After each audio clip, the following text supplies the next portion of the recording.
गजासुर नाम का असुर शिव का घनघोर भक्त था। उसने कठोर तपस्या कर महादेव को प्रसन्न किया और वरदान मांगा, हे महादेव, आप मेरे भीतर निवास करें ताकि मेरी महिमा तीनों लोकों में अमर हो जाए। भोलेनाथ जो सदा भक्त वत्सल है, उसकी भक्ति से प्रसन्न हुए और यह वरदान स्वीकार कर लिया और सचमुच शिव गजासुर के शरीर में प्रवेश कर गए।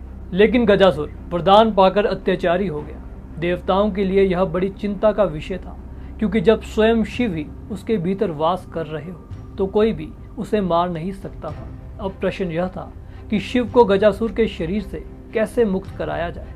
हमारे शास्त्र कहते हैं, भक्तानुग्रह काराय हर सदा प्रसन्नति अधर्मो यत्र तिष्ठेत तत्र संहार का स्वयं। अर्थात महादेव भक्तों पर हमेशा दयालु रहते हैं, पर जब वही भक्ति अधर्म का कारण बन जाए तो स्वयं संहारक रूप में प्रकट होकर धर्म की रक्षा करते हैं। अब देवताओं ने भगवान विष्णु से सहायता मांगी। भगवान विष्णु ने नट रूप यानी नृतक का वेश धारण किया और गजासुर के सामने नृत्य प्रारंभ कर दिया। नृत्य करते करते भगवान विष्णु ने कई कठिन आसन किए और भोला गजासुर भी उनके पीछे पीछे वही आसन करने लगा।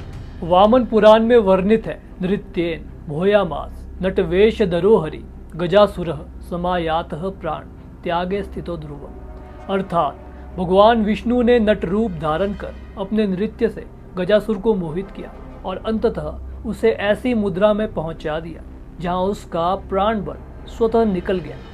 भगवान विष्णु ने अंतिम आसन किया जिसमें दोनों हाथ और पैर जमीन पर टिके थे और सिर ऊपर की ओर उठा हुआ था। यही थी प्राण विसर्जन मुद्रा। गजासुर भोलेपन में उसी मुद्रा में स्थिर हो गया और वहीं उसका प्राण बल शरीर से बाहर निकल गया। जैसे ही उसका प्राण गया, वरदान की शक्ति भी समाप्त हो गई। तभी भगवान विष्णु और देवताओं ने गजासुर का वध कर दिया और महादेव उसके शरीर से बाहर प्रकट हो गए। हमारे शास्त्र कहते हैं, धर्मो नित्यम जयते अधर्मः क्षण भुगुरः शिवे रुष्टे भयम नास्ति शिवे तुष्टे सुखम जगत। अर्थात धर्म सदा ही विजय होता है, अधर्म क्षणिक और नाशवान है।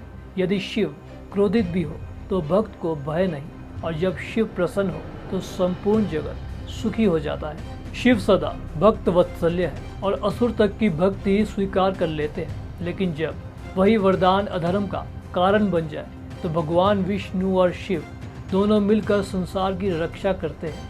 कोई भी शक्ति धर्म से बड़ी नहीं है। जय श्री महाकाल।